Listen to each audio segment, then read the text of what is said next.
매일 아침 화장실에서 오랜 시간을 보내는 당신. 편안해야 할 배변 활동이 매번 힘들고 고통스러울 때가 많은데요. 배변 시 통증은 물론 출혈 증상까지. 화장실 가기가 두려운 항문 질환. 바로 치질 때문입니다. 최근에는 그 변 보다가 피가 엄청 나왔거든요. 그러니까 스트레스를 많이 받죠. 그리고 그 변비약을 좀 되게 많이 복용을 했었어요. 힘드니까 약국에서 그냥 쉽게 사다가 먹었었는데 요즘 그것도 잘 안 듣는 것 같더라고요. 국민건강보험공단이 발간한 2016년 주요 수술 통계 연보에 따르면 치질 수술을 받은 환자 수는 약 18만 9천 명으로 2위를 차지했습니다. 또한 하루 300명 이상의 환자들이 치질로 고통받고 있는데요. 항문 질환을 앓고 있다는 것을 부끄럽게 여겨 진료를 망설이다 정확한 진단과 치료 적기를 놓치는 일이 많습니다. 현대인의 고질병으로 자리 잡은 치질. 누구나 흔히 겪을 수 있는 질환이지만 여전히 진료나 치료에 대한 막연한 두려움이 있는데요. 말 못할 고통 치질. 어떻게 치료하고 예방하는지 온에어 닥터스에서 자세히 알아봤습니다.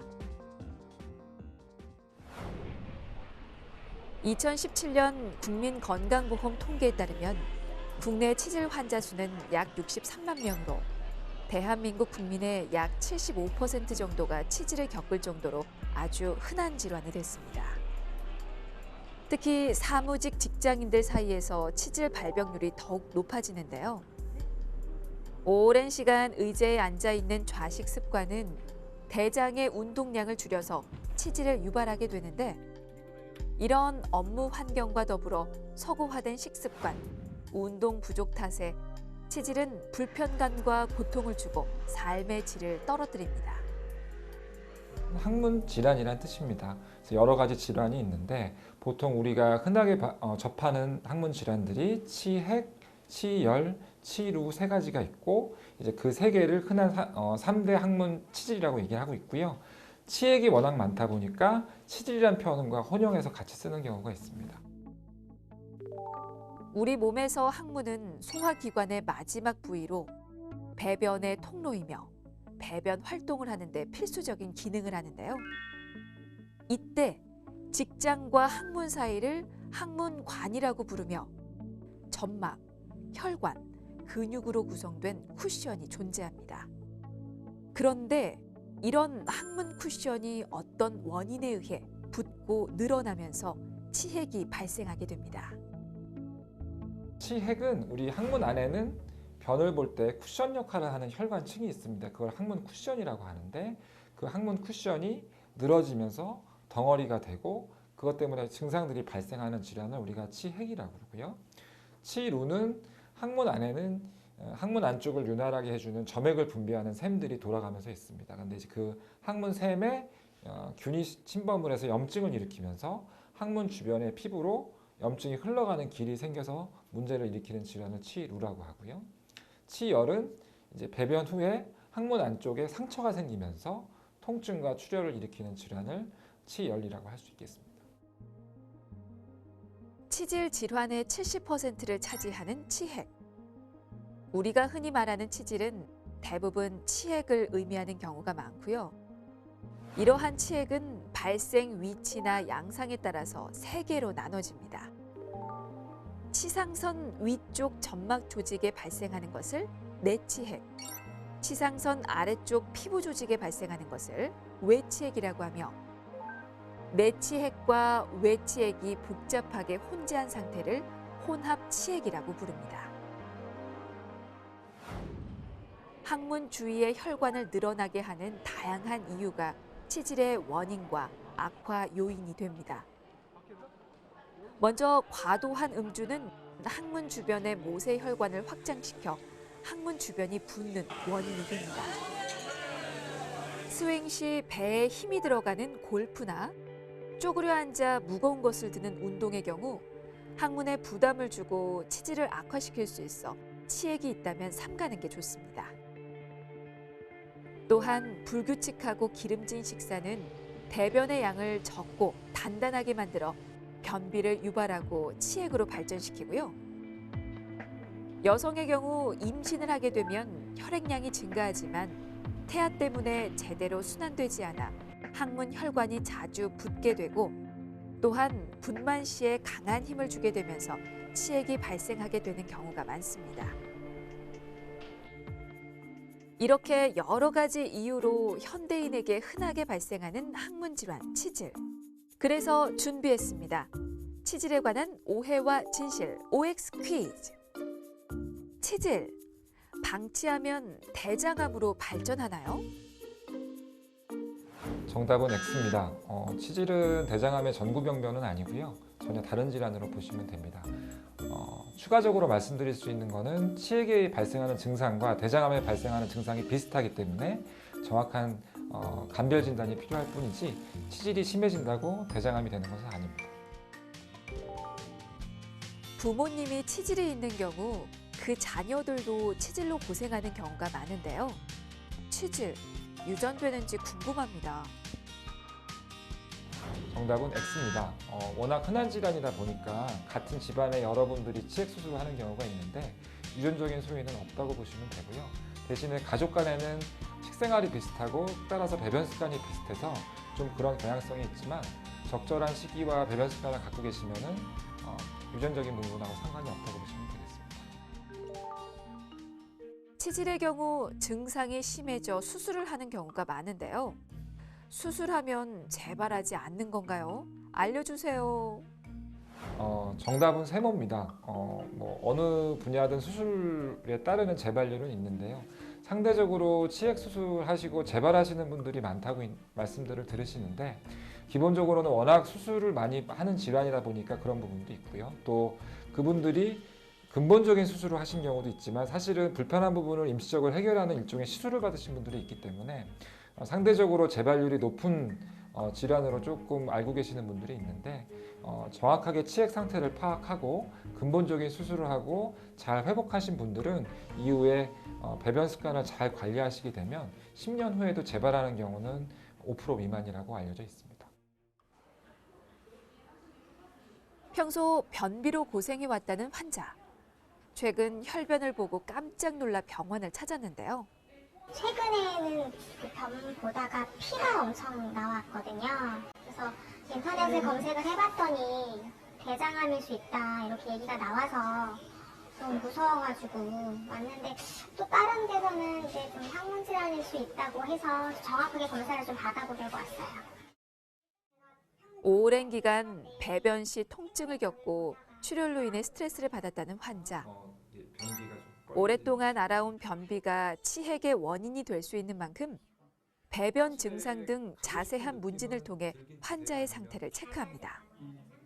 항문 질환을 보다 보면 상대적으로 이제 변비를 호소하는 분들이 많이 계십니다.